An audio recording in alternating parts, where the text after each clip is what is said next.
Hi, I'm Eric Olcsvary, the creator of Wendy and the Sprite and the Flooded Planet Overflow, as well as the founder of AllsCherry, and you're listening to the True North Country Comics podcast.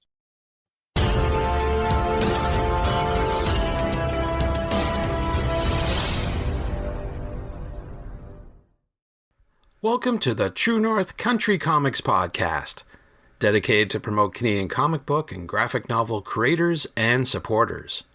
I'm John Swinimer.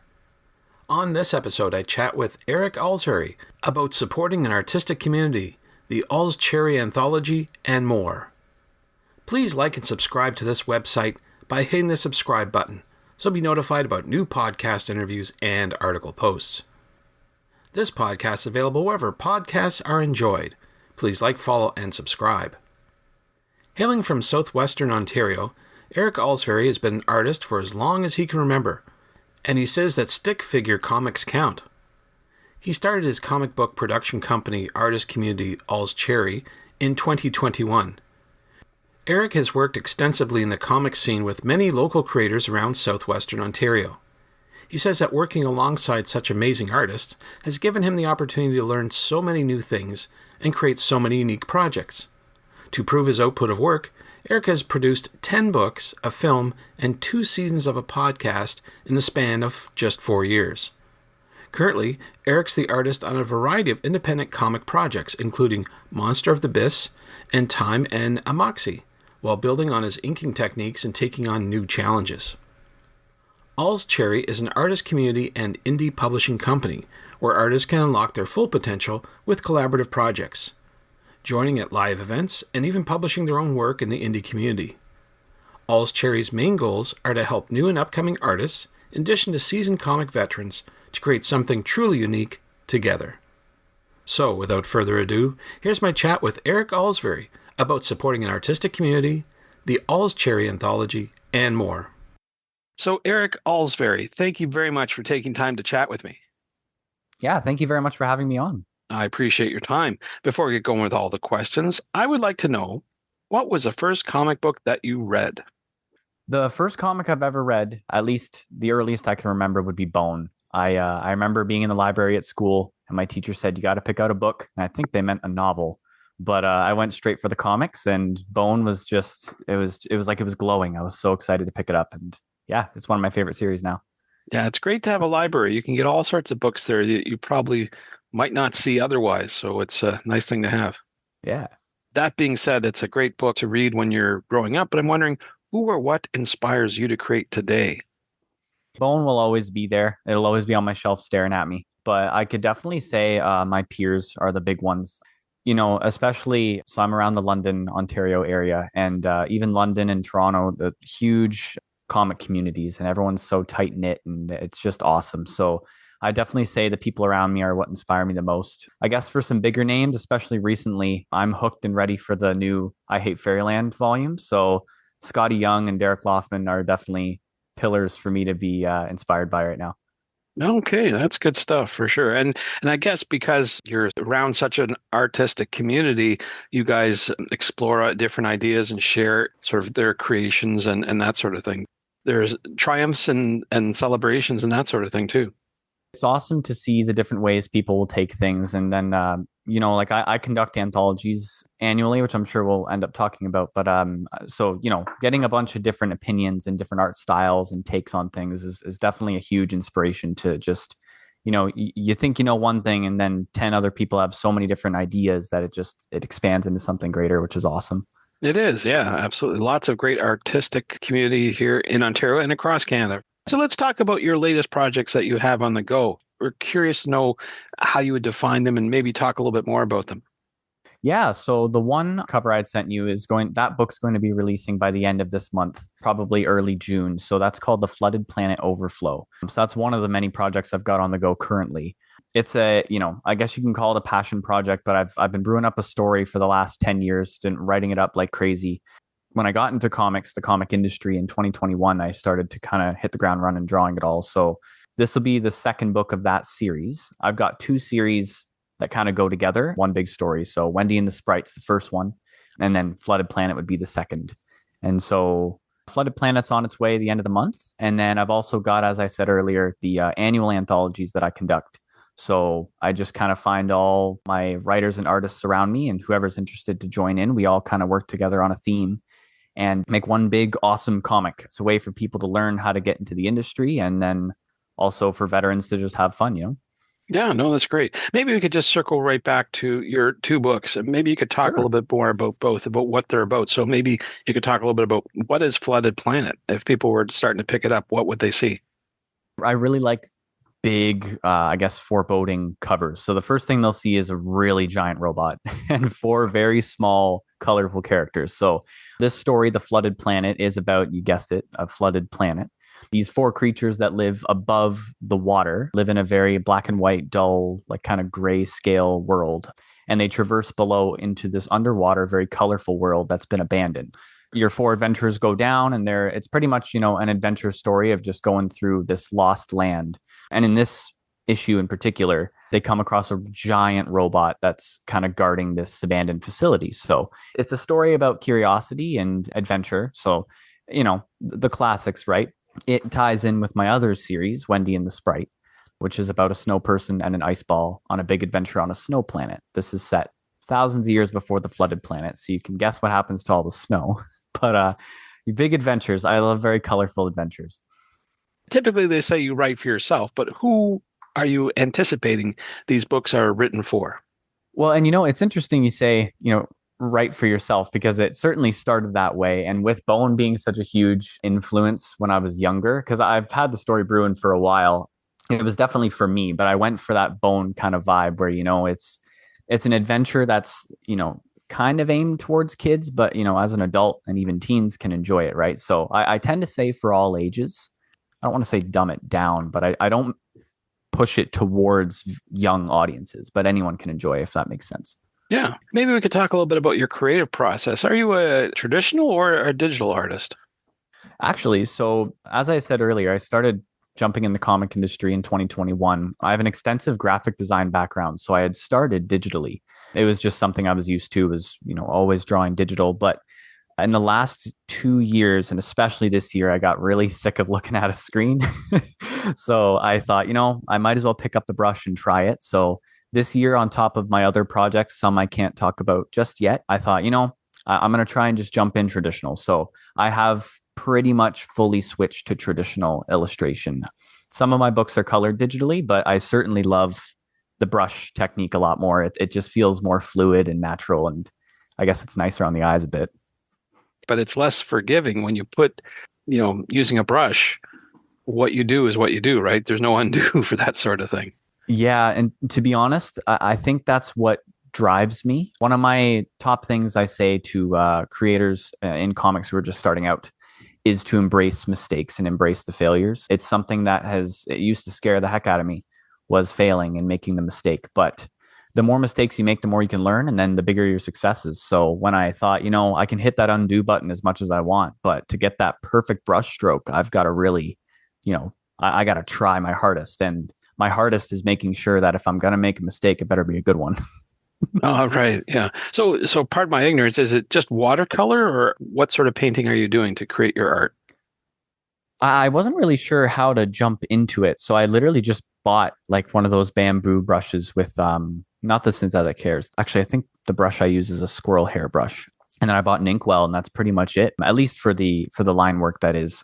Coloring, there's those watercolor brushes, like they're loaded ones, the colored ones. So I think the brand is Zig. So yeah, I buy a bunch of different watercolor brushes, and then I also use Copic markers as well for the coloring. And depending on the project, I will use digital. I'll do all my ink work traditional, and I'll scan it and get it digitally colored myself. But the traditional certainly feels more fun and more real, I guess. It takes more time too. When I talk to various creators, they usually say if they're working on a project and it's time sensitive, they'll go digital. But if you have a little bit more freedom, a little more time, I guess traditional is the way to go. Especially since I'm, experimenting with that right now. I kind of thought that traditional would take me longer than my digital work, but I think because I'm enjoying it so much, it's going a little faster. I may regret those words in the future when I've got more projects on the go, but I find I'm a little quicker with my traditional work. But digital can be good in a pinch. Now, I was reading up that you have something called AllsCherry. I wonder if you could talk a little bit more about that. Yeah, quickly I'll say my last name's Allsvary, and I've had a lot of people butcher it. And you did perfectly, thank you. But growing up, a lot of people kind of screwed up the name. So I took it to my advantage. As an artist, I thought I need a name that's going to really pop and people can say. So All's Cherry ended up originally being my own kind of art brand. But as I started working in the industry, I wanted to work with more people. And I thought, it'd be awesome if I could do these anthologies and get like a bunch of my peers together under this one label to do a very special anthology. So All's Cherry ended up becoming more of an artist community rather than my own identity. So I call my friends All's Cherry artists. So people I work with to work on anthologies every year. And then we do shows together. It's fun to have a creative space that you can share with a bunch of friends and to be able to make new friends and teach them how to make comics or try out new ideas every year. It's awesome. So yeah, we've been doing annual anthologies since 2023. We've done 4 so far, I believe. Yeah, 4 this year. Yeah, I'm curious, you sort of mentioned this a roundabout way, but how do you find collaborators to participate? I know back in the day, everyone used to go on Twitter or whatever it's called now to find people, but how do you reach out? How do you find people and how do you get them to participate? The big one is the Comic Cons, of course. I'm not a big social media guy myself, or at least, I'll do the occasional posts and I like to look around for new people, but social media can be quite heavily filtered, I guess. It's just there's so many people, right? But the best thing to do for anything is to go around in your community. So, London Comic Con, Forest City Comic Con, you got, of course, TCAF, Toronto Comic Con. I love to go to these different shows, whether I'm, running a booth or just going for fun. And I'll usually show a portfolio or just check out people's work. And I'll say, have you made a comic before? Do you have one on the go? Have you considered doing, an anthology? A lot of people ask what an anthology is, which is even more fun. It's just a way to get people to be able to work together. I find a lot of artists, and this is how it goes, we tend to hunker down in our studio alone. So it's fun to be able to work together on something and meet up. We host dinner parties to go with it as well. So it's a nice little launch thing to meet everyone. So yeah, a lot of Comic-Con meetups. Oh, that's good. And I've also heard that anthologies are a great way to sort of break into the industry. You don't have to worry about making a huge, big epic book. You can come up with a little story and start to get into the medium, I guess, and sort of feel your way into something a little bit larger. I would say so. It was definitely a way for me to break out of my comfort zone to even just meet people, but also to kind of try new things. Like I had said previously, there's a couple of artists that I've worked with a lot who joined the anthology when they only had one book or had no book at all. So it kind of takes away that foreboding feeling of, I have to make this big book and I got to drop all this money for it, when really we can all kind of work together to make something interesting. And then everyone's name works on it, right? If people know me, but don't know another creator, they'll be able to kind of pull from my audience kind of thing. So it's a cool way to collab and get your way in there. Sure. And then you hinted about making books, and that leads me into my next question. I was reading somewhere that you have an affiliation with Studio Comics Press. I wonder if you could explain that. Yeah, it's a funny story. I'll make it quick, but I used to work at a drugstore in my local town, and my supervisor had heard that I was going to start making comic books. This is before I jumped in the industry. And she was like, I have a friend who prints comics in Kitchener. So she brought me to my first Comic-Con, at least as someone who's running a booth. And I got to meet the owner of Studio Comics, Alfonso. And I showed him my zine, my hand stapled comic, and he was like, let's get you printing. So I luckily got to meet him my first year, and we've been working together ever since. I get all my printing done there, and I like to show off their brand. I do tables with them sometimes, but that's another fun way to get close with your community, is getting close with your local comic shops and your print shop, which is awesome. It is, absolutely, especially when we have to be a little bit more Canadian focused these days. Definitely. Having a local printer can really help and make a difference, I think, too. That's for sure. Mm-hmm. Now, we've talked about a variety of different projects that you have, the Flooded Planet, Wendy, and the Sprite. You hinted that there's something coming that you can't talk about, but are there any other projects on the go that you can talk about? There is one in particular. A friend of mine, Scott Wojcik, had approached me with a lot of ideas this year, one of which we were like, you know what, let's do this. He pitched a story called Monster of the Abyss. That should be released around the same time as Flooded Planet, so around June or early June. So he wrote the story alongside his kids, which is awesome. I did all the art. and Andrew Thomas did the lettering. So it's really cool to be able to work on something that's aside from my own book and working with friends. It's my first sort of horror project. I don't really know how to word it. Kids horror, I guess. It's nothing too scary, but it's definitely spooky. Speaking of scary, I got to tell you that Dogman thing. Holy cow! Like when I saw it, like I've heard about Dogman for ages, but it wasn't until I saw the trailer in the movie theater. That's a horror movie, I tell you. How that thing got started, the origin. Gosh, It is actually pretty crazy, eh? yeah. So if the kids made this horror book, I can't imagine what they wrote. That's going to be off the charts. So Yeah, definitely. anyway, something to look forward to. There you go. You talked about going to various events and festivals, meet people, and share ideas. Do you have any events or festivals planned for the near future? Yeah, I do Comic Cons, but I like to go to little like local markets as well. Like I said, community is a big thing for me. So I like to go to local shows. I've got a couple coming up in the next few months. They're called the Icebox Summer Markets. They're going to be in St. Thomas. And then I'm going to a Pop Culture Canada show in Orangeville and the Hamilton Comic Con. So yeah, I'm more to be announced later, but those are the ones I can talk about currently. And speaking about announcing things, where should people go online to find out about your current and future plans? AllsCherry.com. So AllsCherry.com. Okay, well, Eric, those are all the questions I have for you, but I'm wondering, is there something I didn't ask that you'd like to get across in this interview?